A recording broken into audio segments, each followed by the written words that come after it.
Bismillahirrahmanirrahim. Assalamualaikum warahmatullahi wabarakatuh. Innal hamdalillah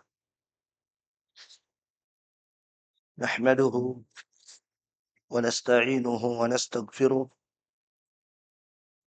wa na'udzu billahi min shururi anfusina wa sayyiati a'malina. May yahdihillahu fala mudilla lahu wa may yudlil fala hadiya lahu. Asyhadu an la ilaha illallah wahdahu la syarika lahu wa asyhadu anna Muhammadan abduhu wa rasuluh.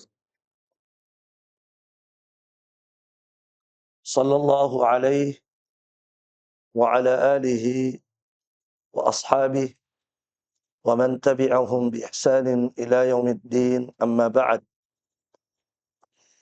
Ikhwani wa akhawati fillah, rahimani wa rahimakumullah. Alhamdulillah, pada siang hari ini Allah Subhanahu wa ta'ala memudahkan kita untuk kembali menunaikan ibadah yang mulia, yaitu talabul ilmi, di tempat yang semoga diberkahi oleh Allah Subhanahu wa ta'ala.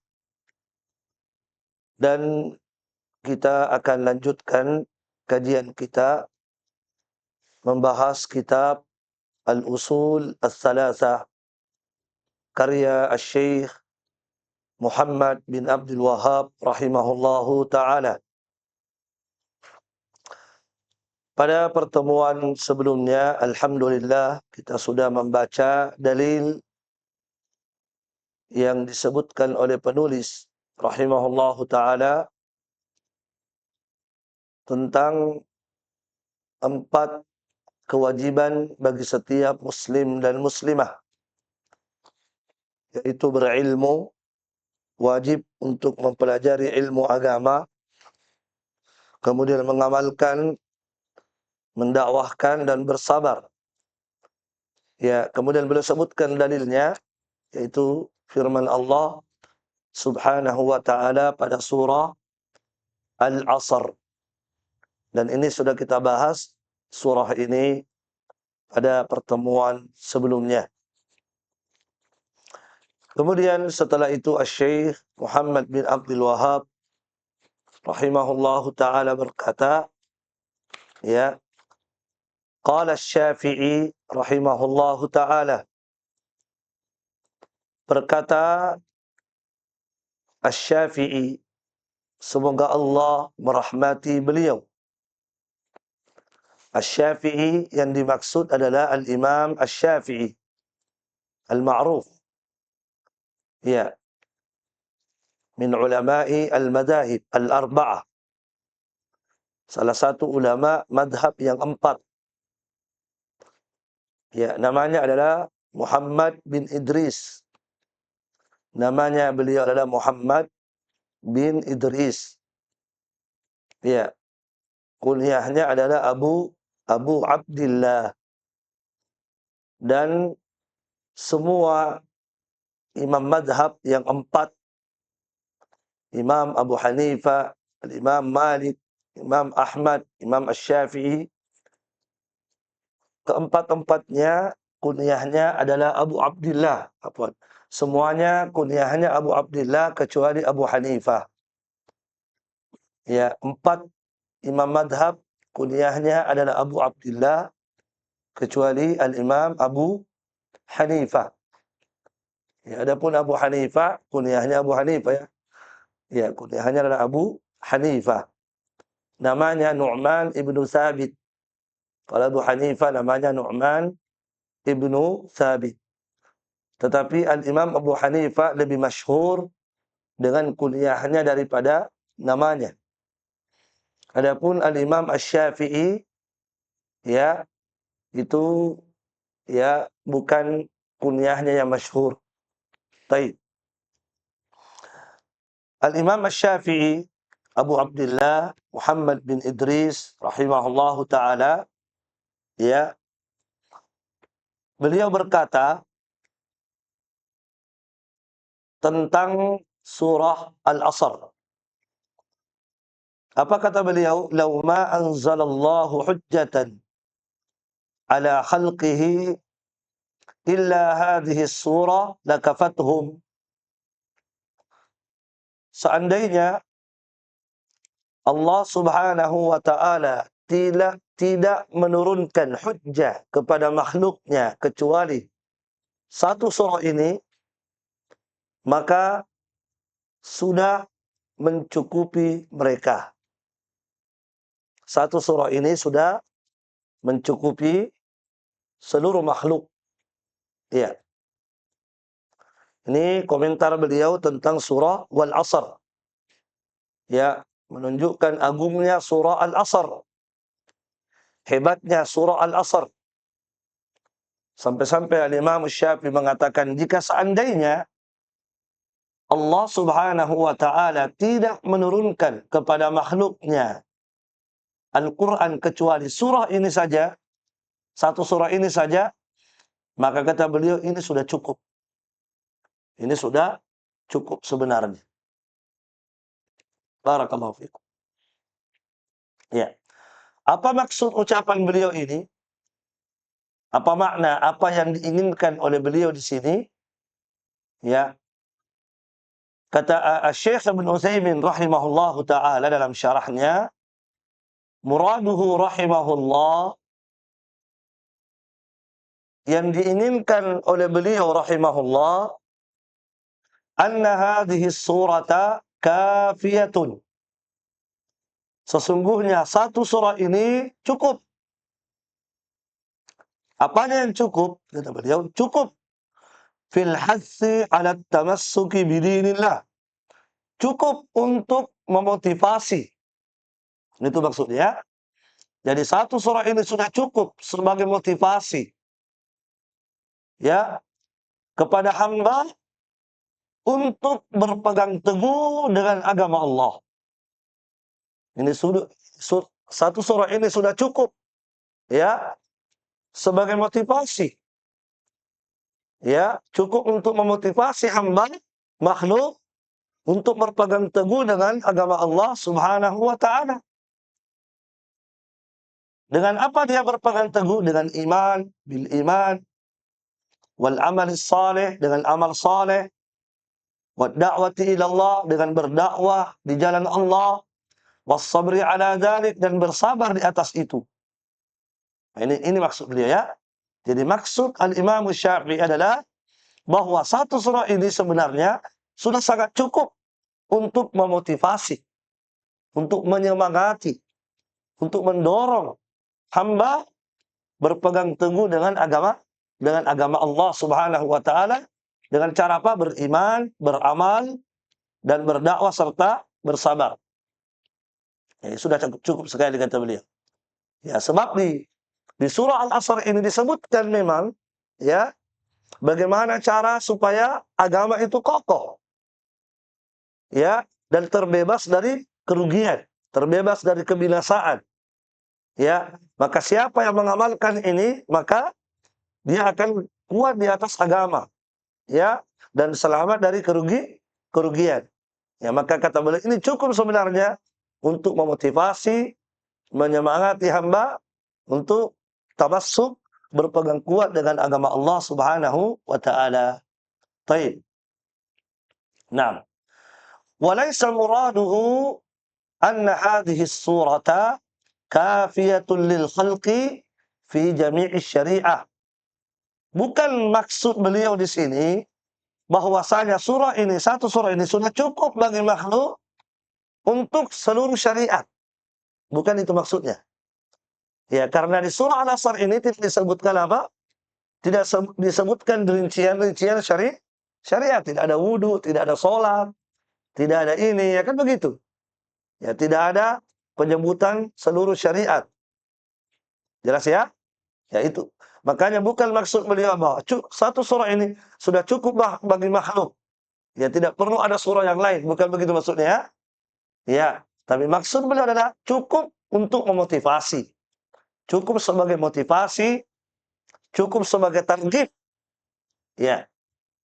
Li'anna al-aqil al-basira, karena orang yang berakal dan memiliki pandangan, idza sami'a hadhihi surah, jika dia mendengarkan surah ini dibaca, atau qara'aha, atau dia sendiri yang membaca surah ini, fala budda an yas'a ila takhlisi nafsihi minal khusran.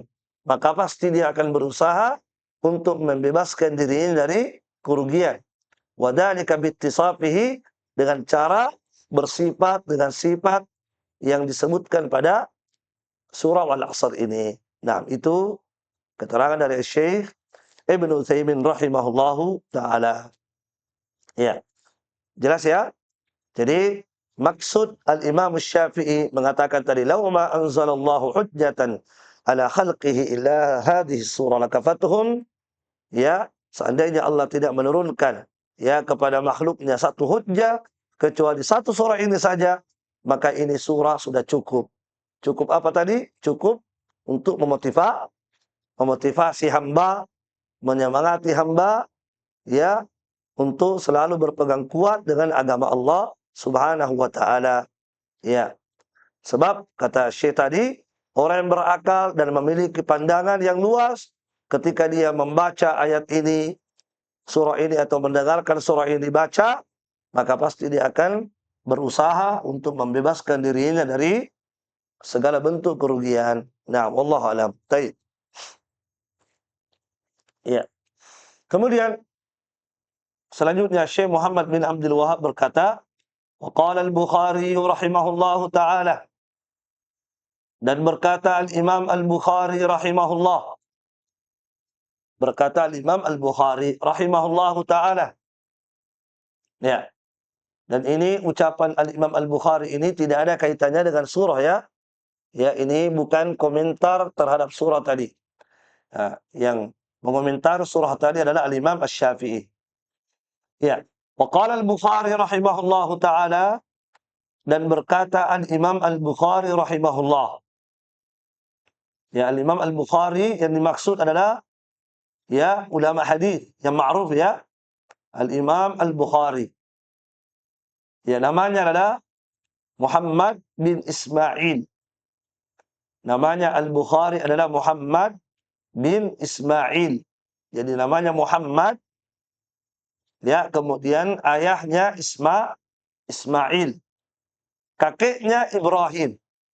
Jadi Muhammad bin Ismail bin Ibrahim.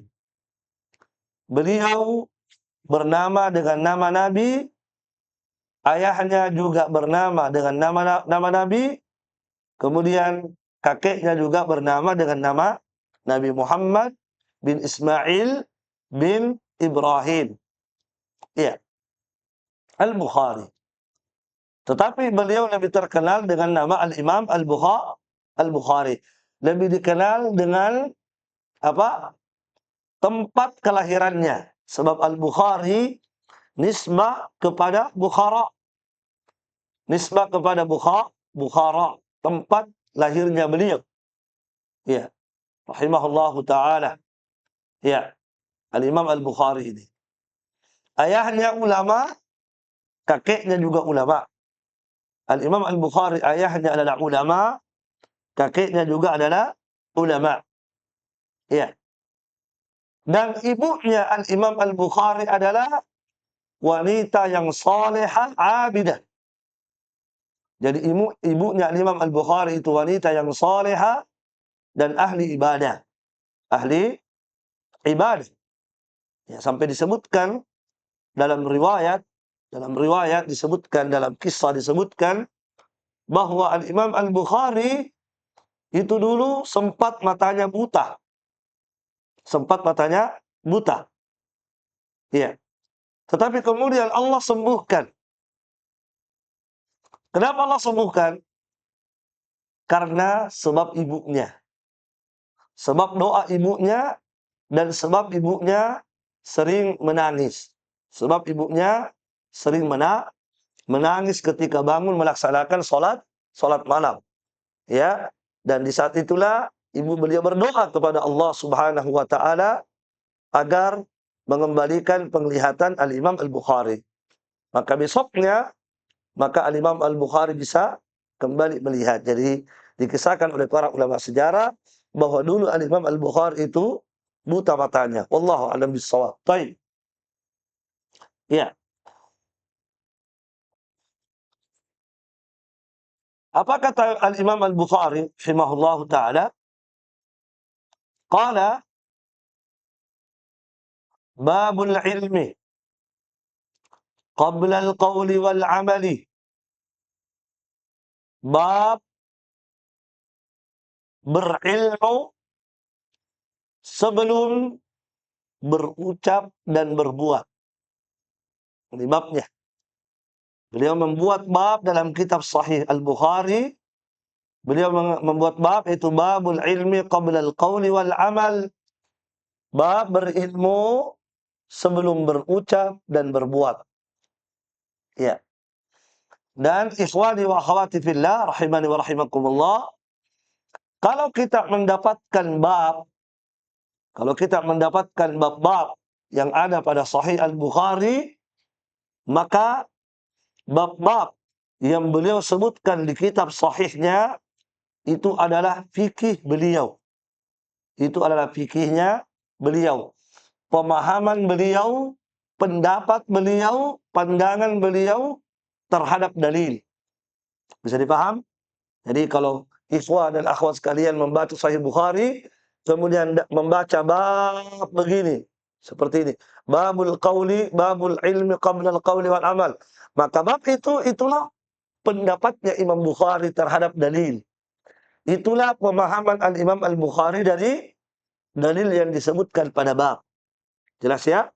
Nah, jadi kalau kita ingin mengetahui apa pendapat Imam Bukhari terhadap dalil itu, apa pandangan Imam Bukhari terhadap dalil itu, maka lihat pada judul bab.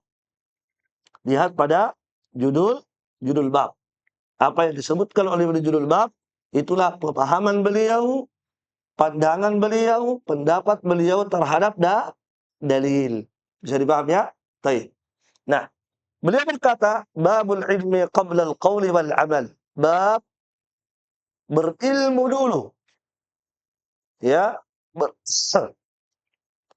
berilmu sebelum berucap dan berbuat. Barakallahu fiik. Ya. Ikhwani wa akhwati fillah, rahimani wa rahimakumullah. Kenapa demikian?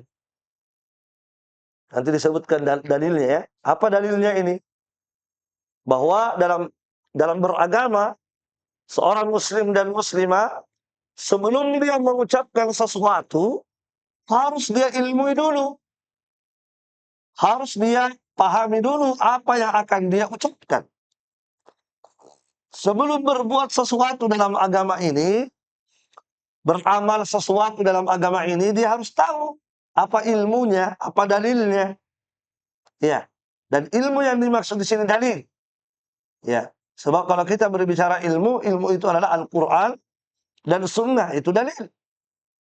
Jadi setiap muslim dan muslimah dituntut sebelum dia mengucapkan sesuatu, harus dia ilmui dulu apa yang akan dia ucapkan. Sebelum dia berbuat sesuatu, harus dia ilmui dulu apa yang akan dia lakukan. Ya. Kenapa demikian? Kenapa harus begitu? Ya. Sebelum kita berbicara dalil, ya. Kenapa harus demikian? Syekh Shalal Al-Fauzan menyebutkan, li'anna al-amala la yanfa'u illa idza kana mabniyan ala ilmin. Karena yang namanya amalan, yang namanya ucapan, yang namanya perbuatan itu tidak bermanfaat kecuali jika dibangun di atas ilmu. Ucapan kita tidak bermanfaat perbuatan kita tidak bermanfaat kalau tidak dibangun di atas ilmu. Ya. Ammal amalu al-mabni ala jahlin. Adapun amalan yang dibangun di atas kebodohan, tidak dibangun di atas ilmu dan dalil, fa innahu la yanfa'u sahibahu. Maka itu tidak bermanfaat bagi pemiliknya, bagi pengucapnya, bagi pelakunya. Bal yakunu wabalan wa dhalalan alaihi yaumal qiyamah. Bahkan ya, itu justru akan menjadi ya bencana dan kesesatan baginya pada hari kiamat. Ya, jadi kalau ada orang beramal, apakah dia berucap atau berbuat, tidak dibangun di atas ilmu, tapi dibangun di atas kebodohan, maka itu tidak bermanfaat. Bahkan kata beliau, justru ya dia akan sesat. Dia akan sesat. Dan di hari kiamat, dia akan mendapatkan bencana dan malapetaka. Ya. Fala budda an yuqaddama ta'allumu al-ilmi qabla al-amali. Maka harus, tidak boleh tidak, ya, belajar ilmu agama itu didahulukan sebelum beramal. Sebelum beramal. Ya, jadi ini penting sekali diingatkan oleh Al-Imam Al-Bukhari lewat bab bahwa seorang muslim dan muslimah itu hendaknya sebelum beramal, sebelum berucap, hendaklah berilmu dulu. Mengilmui dulu apa yang akan dia ucapkan dan apa yang akan dia amalkan. Kenapa? Karena kata Syekh Shalih Fauzan tadi, itu sangat berpengaruh terhadap amalan dan ucapan kita. Kalau kita tidak bangun di atas ilmu, maka tidak bermanfaat ucapan dan amalan kita. Bahkan kita bisa menjadi sesat. Kita bisa menjadi sesat. Naam. Iya. Baik. Umar bin Abdul Aziz, salah seorang ulama tabi'in sekaligus penguasa yang adil waktu itu, beliau mengatakan, man abadallaha bighairi ilmin. Siapa yang beribadah kepada Allah tidak didasari dengan ilmu agama, kana yufsidu aktsara mimma yuslih, maka kerusakan akan lebih banyak daripada kebaikan. Kerusakan akan dia banyak, kerusakannya lebih banyak daripada kebaikannya. Ya, ini diingatkan oleh beliau. Ya, orang yang beribadah itu tidak dibangun di atas ilmu, asal-asalan ibadahnya, maka kerusakannya lebih banyak daripada apa yang dia perbaiki. Nah, ya, makanya jamaah sekalian, ikhwani wa akhwati fillah, rahimani wa rahimakumullah, ya, para ulama itu mengingatkan dengan serius. Mereka mengingatkan dengan serius supaya senantiasa berilmu dulu. Diingatkan dengan serius oleh ulama. Pentingnya untuk selalu mengilmui dulu sesuatu. Ya, jangan buru-buru beramal kalau kita tidak tahu ilmunya. Ya, karena apa? Karena nanti bukan kebaikan yang diperoleh, tapi kejelekan yang didapat. Iya. Coba lihat di Al-Quran Al-Karim. Allah menyebutkan di Al-Quran, kata Allah Subhanahu wa ta'ala, hal ataka hadithul ghashiyah, wujuhul yawma idin khashi'ah, amilatul nasibah. Coba lihat ayatnya. Apa kata Allah Subhanahu wa ta'ala? Apakah sudah datang kepadamu berita tentang hari kiamat? Sudah datang kepadamu berita tentang apa yang terjadi pada hari kiamat. Allah menyebutkan di antaranya wujuhu yauma idin khasyiah. Pada hari itu banyak wajah-wajah yang tertunduk hina. Banyak wajah-wajah pada hari kiamat yang tertunduk hina. Tidak ada semangat hidup. Tidak ada gairah. Tidak ada kebahagiaan yang terpancar di wajahnya. Lesu. Ya. Loyo. Kenapa demikian? Kata Allah Subhanahu wa ta'ala, amilatul nasibah. Wajah-wajah ini ketika di dunia sudah beramal. Amilah, sudah beramal. Nasibah dan capek. Faham? Amilatul nasibah. Beramal lagi capek. Ya, apa maknanya beramal lagi capek? Ya, kata Ibnu Katsir rahimahullah ta'ala dalam tafsirnya, amalat amalan katsira wa nasabat fihi. Ini orang, ini wajah-wajah itu ketika di dunia sudah beramal dengan amal yang sangat banyak. Banyak sekali amalnya. Dan capek beramal. Saking banyaknya amalnya sampai capek. Ya, capek beramal karena banyaknya amalnya. Sholat, zikir, puasa, tahajud, baca Al-Quran, banyak sekali. Dan capek dia beramal. Itu Allah sebutkan itu. Subhanallah. Tapi apa yang dia dapatkan dari amalnya yang banyak, dari capeknya tadi? Apakah ada manfaat yang dia dapatkan? Tak ada. Justru, seperti yang disebutkan tadi oleh Syekh Shalal Fauzan, justru di hari kiamat menjadi bala, membawa malapetaka baginya. Padahal beramal. Bahkan kita beramal di dunia. Tapi tidak ada faedahnya amalnya. Tidak ada gunanya amalnya. Justru apa? Justru dia mendapatkan bencana pada hari kiamat. Perhatikan ayat itu tadi. Amilatul nasibah. Terus, tasla naran hamiyah. Ternyata wajah-wajah yang sudah capek beramal tadi masuk dalam neraka yang berkobar-kobar. Na'udzubillah. Na'udzubillah min dzalik. As'alullah as-salama wal afiyah. Coba lihat ayatnya. Capeknya beramal di dunia, lelahnya beramal di dunia, banyaknya amalnya di dunia, tapi ujung-ujungnya di hari kiamat kemana? Masuk dalam neraka yang berkobar-kobar. Pertanyaannya, kenapa demikian? Apa sebabnya? Salah satu sebabnya kata para ulama, karena dia beramal tidak memenuhi syarat diterimanya amal. Tidak memenuhi syarat diterimanya amal. Apa syarat diterimanya amal? Ikhlas, tauhid. Yang kedua, mencontoh Nabi. Dia tidak mencontoh Nabi. Kenapa dia tidak mencontoh Nabi? Karena dia tidak tahu.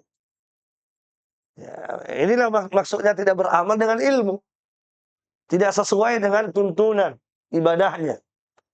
Dia beramal di atas kebodohannya, bukan di atas ilmu, bukan di atas dalil. Tapi beramal, beribadah dengan apa? Dengan hawa nafsu, dengan perasaan, dengan mimpi-mimpi. Nah, itu. Bukan dengan ilmu. Ya. Makanya kita dapati, ikhwani wa akhwati fillah rahimani wa rahimakumullah, banyak kaum muslimin semangat ibadah, banyak ibadahnya tapi kosong, nol. Kenapa nol? Karena ibadah yang dia lakukan tidak didasari dengan ilmu, tidak didasari dengan dalil. Iya. Betapa banyak orang sholat. Coba perhatikan sholatnya, bagaimana sholatnya. Salah-salah. Ya kan? Salah-salah. Iya. Rukunya tidak benar. Waktunya juga salah-salah. Waktu sholatnya. Asal sholat.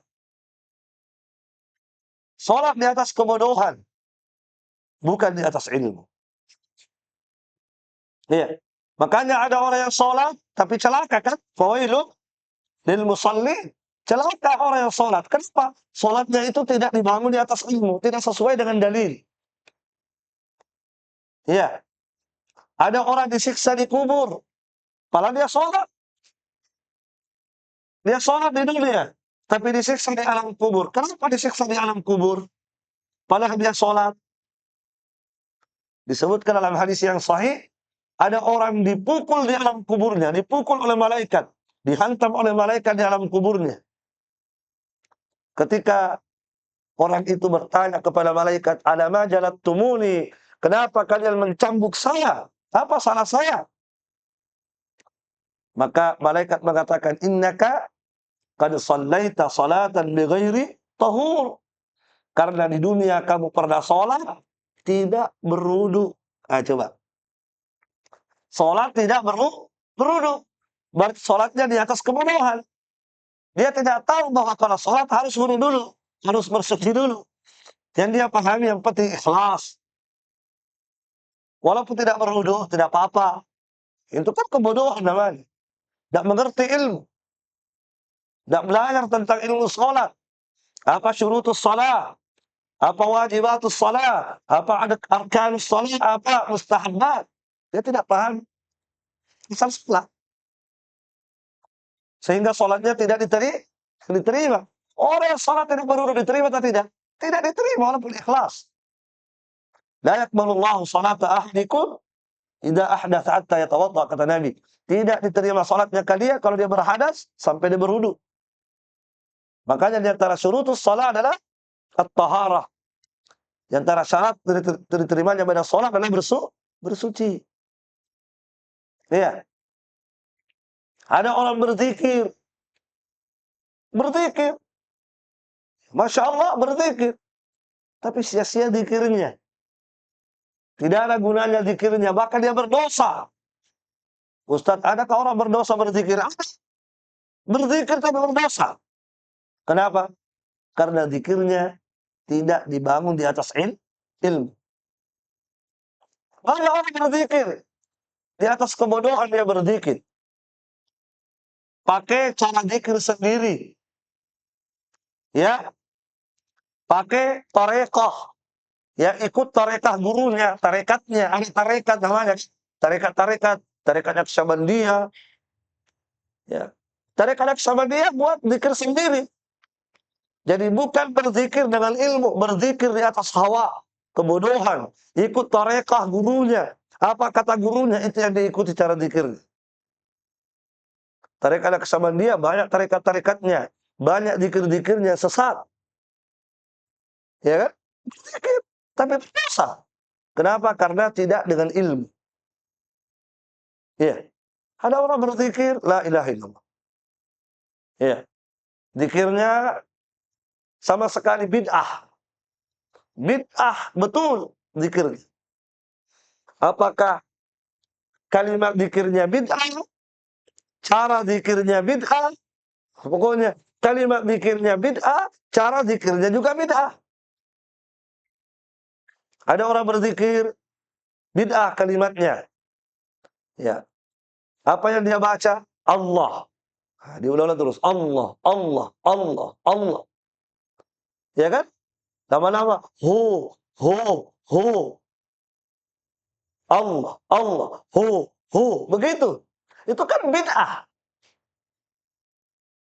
Orang yang berzikir pakai Allah, Allah, hu, berdosa itu orang. Berdosa itu. Kalau tidak bertobat bahaya. Terancam masuk neraka kalau tidak bertobat. Ustaz, kenapa bisa? Iya. Karena dia takut bid'ah dalam agama. Dan bid'ah dosa besar. Dosa besar itu bid'ah. Siapa yang mengajarkan zikir Allah, Allahuhu? Tidak ada dalil.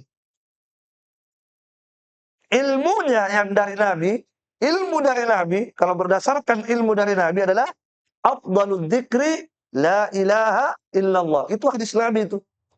Zikir yang paling utama adalah la ilaha illallah. Tidak ada lagi zikir yang paling utama daripada itu. Tapi mereka apa? Allah, Allah. Mana ada Allah? Apa yang Nabi bilang tadi? Zikir yang paling utama adalah la ilaha illallah. Bukan Allah saja. Bukan hu, bukan. Tapi la ilaha illallah. Maka orang yang berzikir pakai Allah, Allahuhu, itu zikir yang sesat dan menyesatkan bid'ah. Kalau tidak bertobat dengan cara begitu, maka terancam masuk neraka. Terancam. Ya. Begitu pula cara zikirnya. Di samping kalimatnya bid'ah, caranya juga bid'ah. Apa cara bid'ah itu? Ya. Apa? Tepuk-tepuk apa? Tepuk-tepuk paha ya. Allah. Allah gitu. Cara zikirnya tepuk paha. Setiap dia sebut zikir Allah, tepuk pahanya Allah, Allah gitu. Kadang-kadang kalau lama-lama, kalau sudah setengah menit, sudah setengah jam biasa berzikir itu biasanya kepalanya sudah goyang-goyang, ya. Bahkan kadang-kadang sampai kayak kesurupan, lompat-lompat, kejang-kejang, kayak orang kesurupan. Kalau sudah kesurupan dianggap itu sudah apa? Sudah hebat zikirnya itu. Nah, jadi kalau sudah kesurupan itu dianggap ya sudah dimasuki titisan dewa kayak apa gitu. Nah, ini beda semua ya. Ya, ini semua tadi beramal tidak dibangun di atas ilmu. Yang Nabi ajarkan zikir itu ud'u rabbakum apa ayatnya itu? Justru dianjurkan untuk tenang dalam berzikir, tenang, khusyuk, merendah dengan suara yang pelan. Bukan Allah, Allah, Allah. Itu apa ya? Kayak orang pasar saja ya.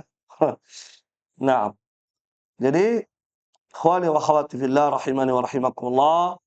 Jadi pentingnya untuk selalu kita sebelum berbuat apa saja yang Anda ingin lakukan dalam agama ini, cari dalil dulu. Ilmui dulu. Ya, apalagi mau dakwah, apalagi mau bicara tentang ilmu agama, dakwah, taklim, harus berilmu dulu. Ilmui dulu apa yang Anda ingin sampaikan itu. Banyak kalau tidak diilmui. Ya, para ustadz sebelum mereka menyampaikan ilmu, mereka belajar dulu. Tidak asal langsung sampaikan. Tidak langsung asal taklim. Kita baca dulu, kita pelajari dulu, jangan sampai salah-salah. Gitu. Karena kita butuh persiapan. Tidak bisa, ilmu itu tidak bisa langsung ngomong saja. Tidak bisa seperti itu. Itu amanah dari Allah Subhanahu. Itu agama Allah, tidak boleh asal kita bicara. Barakallahu fiik. Jadi, babul ilmi qabla al-qawli wal amal. Bab berilmu dulu sebelum berucap. Ilmui dulu. Ini ucapan ini dalilnya ada enggak? Kalau saya ucapkan ini ucapan, ada enggak dasarnya ini? Ya. Anda mau bicara misalnya, bicara apalah dalam agama ini? Bicara tentang riba, bicara tentang hasad, bicara tentang ghibah. Ilmui dulu tentang hasad, tentang ghibah, tentang riba. Jangan sampai Anda mengatakan riba padahal bukan. Kayak itu. Oh riba, padahal bukan. Iya. Oh ini ghibah, padahal bukan ghibah. Atau mengatakan tidak ghibah, padahal itu ghibah. Nah, pelajari dulu tentang ghibah, ilmui dulu tentang ghibah, baru Anda bicara tentang ghibah. Gitu.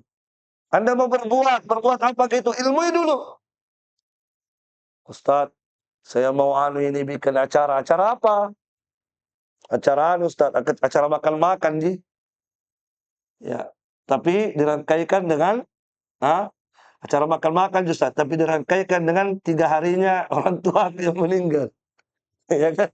Acara makan-makan tidak bilang, tapi dirangkaikan dengan 3 harinya sambil mengundang penceramah. Ada makan-makan di situ Ustaz. Kebetulan saya potong sapi juga. Itu asli bid'ah. Nah, ilmui dulu. Nah, sebelum Anda berbuat itu tanya dulu ilmunya apa ini, betul nggak ini perbuatan saya atau tidak. Jangan sampai salah. Ya. Sebab dalam beragama itu tidak cukup nih niat baik. Tidak cukup. Tidak cukup niat baik beragama. Tidak cukup.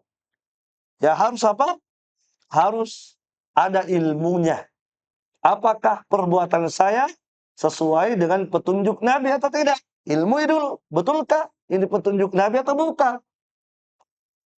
Sebab walaupun Anda niatnya baik, tujuannya baik, tetapi kalau amal Anda tidak sesuai dengan petunjuk Nabi, tidak sesuai dengan ilmu dari Nabi, maka itu percuma, tertolak.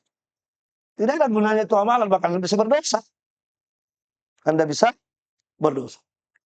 Ya, coba lihat, di masa sahabat, Abdullah bin Mas'ud hidup, Abu Musa al-Asy'ari hidup, sahabat-sahabat senior masih hidup. Ada orang zikir jamaah waktu itu, zikir jamaah.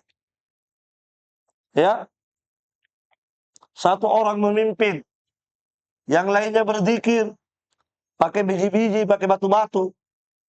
Nah, mereka, ya 3 orang atau 4 orang itu mereka kumpul batu. Setiap orang ambil batu 100.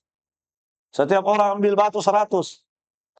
Kemudian satu orang memimpin. Ya, kalau kita sekarang tarekat ya, satu tarekat, guru tarekatnya satu. Nah, yang memimpin mengatakan sabbihu mi'ah. Bacalah subhanallah 100 kali. Nah, mereka baca subhanallah, subhanallah, subhanallah. Dihitung pakai batu. Setelah selesai, kabbiru mi'ah. Pemimpinnya mengatakan bertakbirlah 100 kali. Allahu Akbar, Allahu Akbar, Allahu Akbar, Allahu Akbar. Hallilu mi'ah. Bacalah la ilaha illallah 100 kali. La ilaha illallah, ilaha illallah, ilaha. Terus begitu.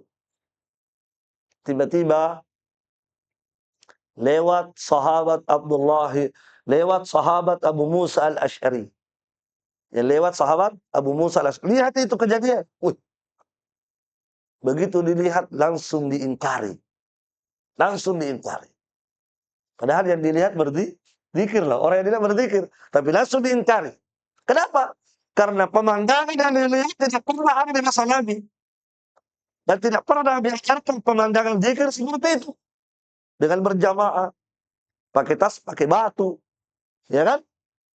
Nah, maka Abu Musa al-Asy'ari segera mempercepat langkahnya mendatangi Abdullah ibn Mas'ud.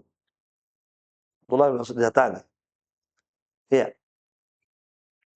Begitu sampai di depan Abdullah bin Mas'ud, beliau cerita bahwa saya ayah Abu Abdurrahman. Abu Abdurrahman kunyahnya. Ya Abu Abdurrahman, tadi saya melihat ada begini, begini, begini. Kata Ibnu Mas'ud, kenapa kamu tidak ingkari? Kenapa kamu tidak tegur? Nah, kata Abu Musa sebagai adabnya kepada ulama, kepada orang yang lebih berilmu, enggak, saya menunggu Anda yang mengingkarinya. Ini adab ya. Kalau ada orang yang lebih berilmu, kita jangan cokdok. Ya. Kadang-kadang ikhwan itu satu grup dengan ustaz, ada orang bertanya, dia yang jawab. Padahal ada ustaz di situ. Ya. Atau sama-sama ustaz semua, tapi ada yang lebih senior. Ada yang lebih berilmu, maka kita dahulukan lebih berilmu. Walaupun kita tahu jawabannya. Jangan menjawab, itu adab. Iya. Kalau Anda ingin menjawabnya, japri dia. Jangan di grup. Paham? Barakallahu fiik. Lihat. Ibnu Mas'ud kemudian ya mengatakan, mana orangnya? Ayo kita datangi dia. Didatangi oleh Ibnu Mas'ud. Begitu sampai di apa istilahnya sekarang? TKP. Apa TKP? Tempat kejadian perkara ya. Nah, itu kan untuk kriminal, itu termasuk kriminal itu sudah. Begitu sampai di TKP, tempat kejadian perkara tadi, ya, orang-orang yang berzikir jamaah tadi, Ibnu Mas'ud, ya, Ibnu Mas'ud tidak tanya apa tujuanmu, apa niatmu, tidak tanya. Langsung Ibnu Mas'ud mengatakan, ma asra'a halakatikum. Betapa cepatnya kalian binasa. Subhanallah. Lihat orang berilmu, betapa cepatnya kalian binasa. Coba perhatikan. Ini bejananya Nabi belum ada yang pecah. Pakaiannya Nabi belum ada yang usang. Artinya baru saja Nabi wafat. Nabi wafat. Katanya sudah begini. Sudah membuat cara-cara zikir yang baru. Cara-cara zikir yang bid'ah. Sudah meninggalkan ilmu yang Nabi ajarkan cara berzikir. Maka salah halakatiku. Betapa cepatnya kalian binasa. Ya. Aliyatuhu lam tuksar. Bejananya Nabi belum ada yang pecah. Wa thiyabuhum lam tu la tabla. Pakaian-pakaian Nabi belum ada yang usang. Kemudian Ibu Abdullah bin Mas'ud mengatakan, ya, beliau mengatakan,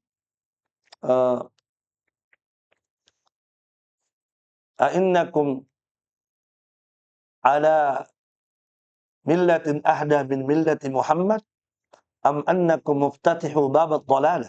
Saya mau tanya kalian. Saya mau tanya kalian ini sekarang. Ya, jawab.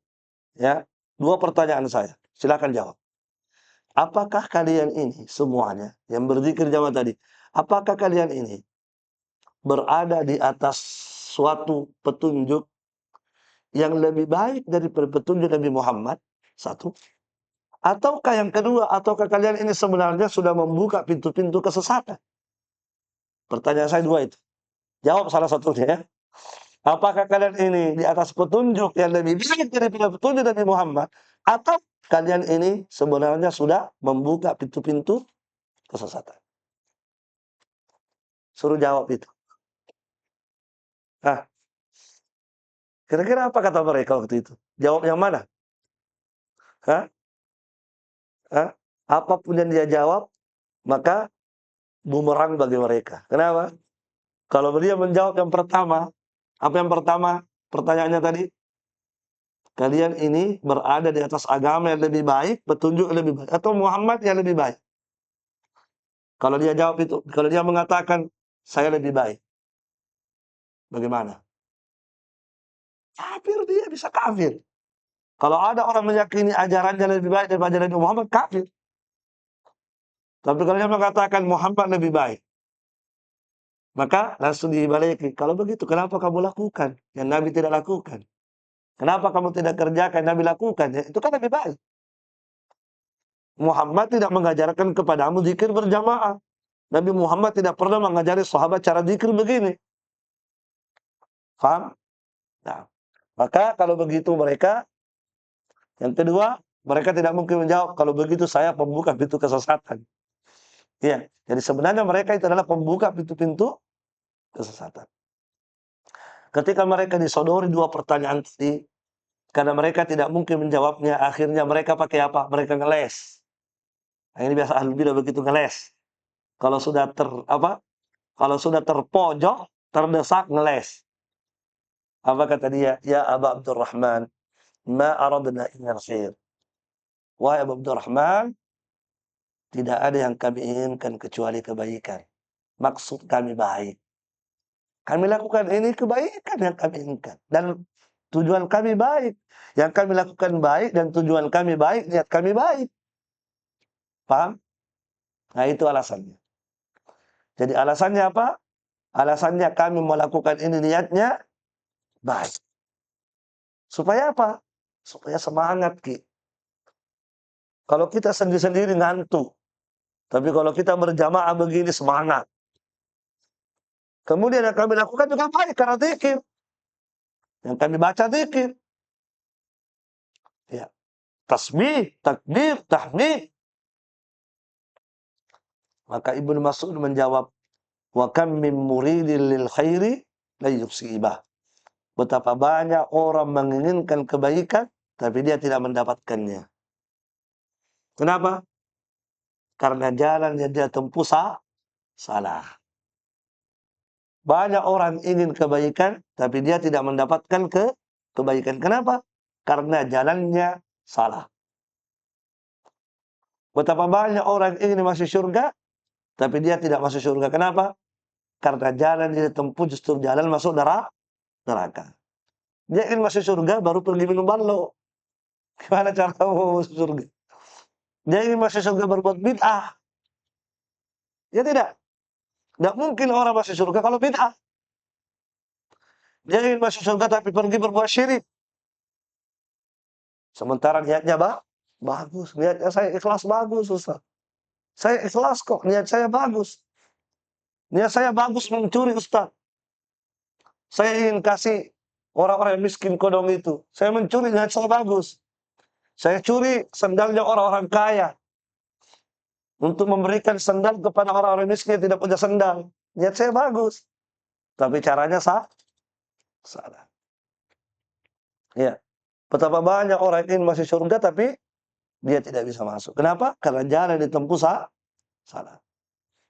Ya. Betapa banyak orang ya ingin datang taklim ke sini dengan niat yang ikhlas tapi tidak sampai ke sini. Kenapa? Karena jalannya salah. Ya, ya justru dia ya jalan ke Maros. Hanya tidak sampai-sampai ke sini. Kenapa? Karena jalan itu salah ya. Jadi makanya dalam beragama itu tidak cukup niat ikhlas dan niat baik, tidak cukup. Tapi harus sesuai dengan ilmu yang kita amalkan. Ya. Oleh karena itu para ulama berkata, sebelum Anda berucap dan berbuat sesuatu dalam agama, hadirkan 2 pertanyaan. Yang pertama 5. Untuk apa saya beramal ini? Untuk apa saya menuntut ilmu? Untuk apa? Apa tujuan saya? Apa niat saya? Untuk apa? Apakah untuk Allah atau untuk selain Allah? Itu dulu. Kapan untuk selain Allah, maka percuma Anda beramal. Hadirkan. Yang kedua, kaifah. Bagaimana saya lakukan ini amal? Bagaimana caranya? Apakah caranya sesuai dengan ilmu, sesuai dengan dalil, ataukah caranya justru hanya berdasarkan perasaan dan hawa nafsu? Kalau Anda lakukan sesuai dengan ilmu, alhamdulillah. Lakukan segera. Lanjutkan. Dan semangat di atasnya. Tapi kalau Anda lakukan itu tidak sesuai dengan ilmu, tapi Anda lakukan hanya sesuai dengan hawa nafsu dan kebodohan, maka segera berhenti lakukan, sebab sia-sia Anda lakukan. Man amila amalan laisa alaihi amruna fahuwa raddun. Barang siapa yang melakukan satu amalan, yang amalan itu bukan dari petunjuk kami, maka amalan itu tertolak. Nah, ya. Ini ikhwani wa akhwati fillah, rahimani wa rahimakumullah. Ya. Tambih dari Al-Imam Al-Bukhari yang disebutkan oleh penulis. Ya, beliau memberikan tambih kepada kita semua, peringatan kepada kita, ya, agar sebelum kita berucap dan berbuat, ya, dasari dulu dengan ilmu. Ilmui dulu. Cari dulu dalilnya. Pelajari dulu dalilnya, apakah ucapan saya ini sudah sesuai dengan dalil atau tidak. Perbuatan saya ini sudah sesuai dengan dalil atau tidak. Wallahu alam bis-shawab. Nah, baik. Setelah itu penulis akan menyebutkan dalilnya Imam Bukhari. Dalil Imam Bukhari ya bahwasanya seseorang muslim dan muslimah itu harus ya berilmu dulu sebelum berkata dan berbuat. Apa dalilnya? Kata beliau, "Wad dalilu qauluhu ta'ala." Dalilnya adalah firman Allah Subhanahu wa ta'ala, "Fa'lam annahu la ilaha illallah." Surah Muhammad ayat 19. Firman Allah, "Fa'lam annahu la ilaha illallah wastaghfir li dzambik." Ya. Itu dalilnya. Kata beliau, "Fabada'a bil ilmi qabla al-qawli wal amal." Maka pada ayat itu Allah memulai ilmu dulu sebelum berucap dan berbuat. Ya, Allah mulai dengan ilmu dulu kan? Yang mana itu? Fa'lam. Itu. Fa'lam. Kata Allah. Ilmuilah. Ilmu dulu. Setelah itu baru disebutkan ucapan. Apa yang mana ucapan? Qaulu la ilaha illallah. Sebelum Anda mengucapkan la ilaha illallah, ilmui dulu apa makna la ilaha illallah itu. Jangan sampai nanti Anda ucapkan baru tidak mengerti maknanya, tidak tahu ilmunya. Gitu. Jadi ilmu dulu, fa'lam. Setelah itu baru disebutkan ucapan itu la ilaha illallah. Kemudian amalan wastaghfir lidambik, dan beristighfarlah terhadap dosa-dosamu. Nah, di sini dan di ayat disebutkan ada 3. Dimulai dari ilmu, setelah itu ucapan la ilaha illallah, kemudian amalan istighfar. Naam. Wallahu a'lam bissawab. A'lam bissawab. Baik. Ya. Mungkin sampai di sini insyaallah taala. Di pertemuan berikutnya kita akan masuk lagi muqaddimah yang kedua.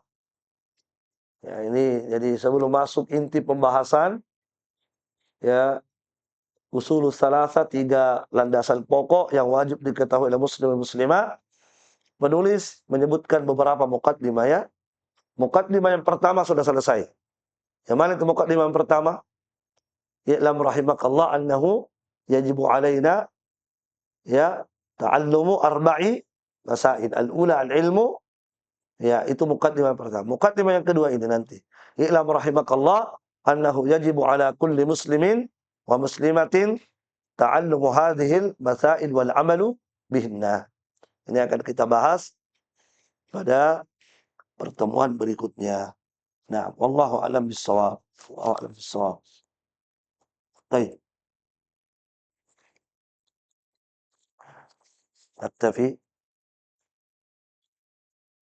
Akhwat mungkin kalau ada pertanyaan yang kurang dari pembahasan, misalnya dari pembahasan kita ada yang kurang jelas atau ada yang perlu ditanyakan, mungkin bisa ditanyakan lewat kertas. Ya. Siapa tahu ada masalah-masalah yang kurang jelas di pelajaran kita ini, ya bisa ditanyakan, ya. Wallahu a'lam. Nah, cukup dulu. Kalau ada pertanyaan bisa dibawa nanti. Dibawa lewat kertas.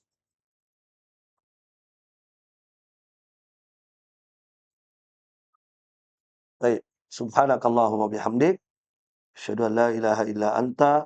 Astaghfiruka wa atubu ilaik. Wa akhiru da'wana alhamdulillahi rabbil alamin. Wassalamualaikum warahmatullahi wabarakatuh.